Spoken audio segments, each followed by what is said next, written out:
We're now going to look at playing some big beats. And big beats, in particular spaced big beats that we're about to play, are very important in Taiko because they emphasize your kata. And your kata is what makes Taiko so different from other forms of drumming.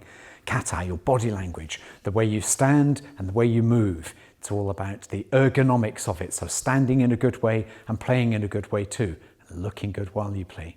So the first of your big beats from this ready position will start with your right hand lifting. Notice I said right hand lifting, not the tip of the stick, because we're not poking the stick up in the air. It's the right hand that comes first.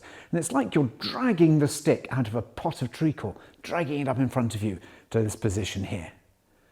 There's another way you can think about that. I'm going to use my left hand to play a big beat for this. Imagine your left stick is attached to the drum with a strong elastic band. So when you pull, it won't come away. And you have to pull it up, pull it up, pull it up, pull it up, pull it up. Oh, still there. And then when it gets to the top, there's still a tension between that stick and the drum, and whew, down it comes. And it's the elastic band pulling it back down. Or you could think about having a paintbrush in your hand. And if you were going to paint a line on a wall like this, you wouldn't push the brush up like that because the bristles would go all over the place. You'd stroke it up the wall like that. And that's another way of thinking about how to get your bachi, your stick, up in the air in front of you, ready to play your first big beat. So let's look at that again. We're here in our ready position, and my right hand is going up, and it's going to go up on the cue of so, re. And notice the stick gets to the top when I'm on re. It starts moving as I start to say so, re. So it's like I'm hitting a drum in the air with that first beat. And then you play the beat so, re and don. So, re, don. With the left hand. So, re. Now there are some things to think about here. One is don't grip the stick too tightly, because if you do, as it goes up, it's going to look like this. And you want to show a long line to the audience with the stick, a straight line extension of your arm, whether it's left or right. And then another thing to think about is the fact that when you're up here, you don't need muscle to bring your hand back down. You know, your hand's up here holding a stick. If you simply let go, everything will fall. And it doesn't take a lot of time to do that. So you don't need to get up here and think, oh, I'm going to hit the drum, smash it down. You let the hand drop. And you let the hand drop, and in the hand, you've got a stick.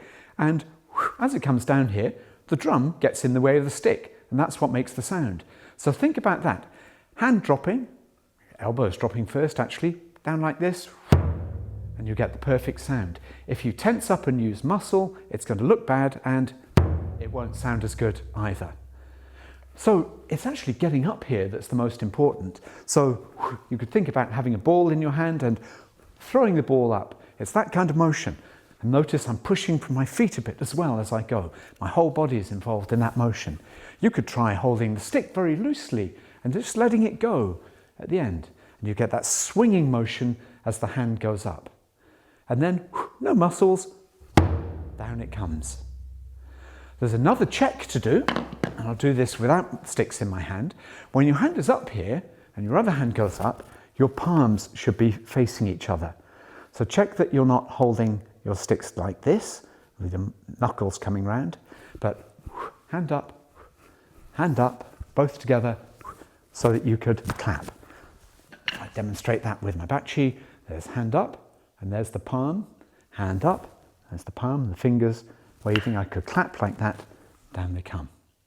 So, re, don. And we could put a hop in between 4 big beats, for example. So we could have so, re, hop, hop, hop, hop. And I finish with my right hand in the air there. And my hand is going up as I'm saying hop each time. So, re, hop, like so. So that tells you when to move your hand. And in between the beats, and whether I'm here waiting to let my hand drop and bring the stick down, or whether I'm here waiting to throw my stick up in the air like this, there is a moment of ma. And ma is a very beautiful Japanese word because it means space and time with tension. So it's the silence between the beats and the stillness between the moves. So we have the beginning here, and that's a moment of ma, just waiting. So, re. I'm up there, ready to play. There's another moment. and then stillness again. Hup. And you can tell there where the ma happens because there is a dramatic pause. So, re. Hup, hup, hup, hup. And it's ma that is another defining element of Taiko. So there you are, 4 spaced beats.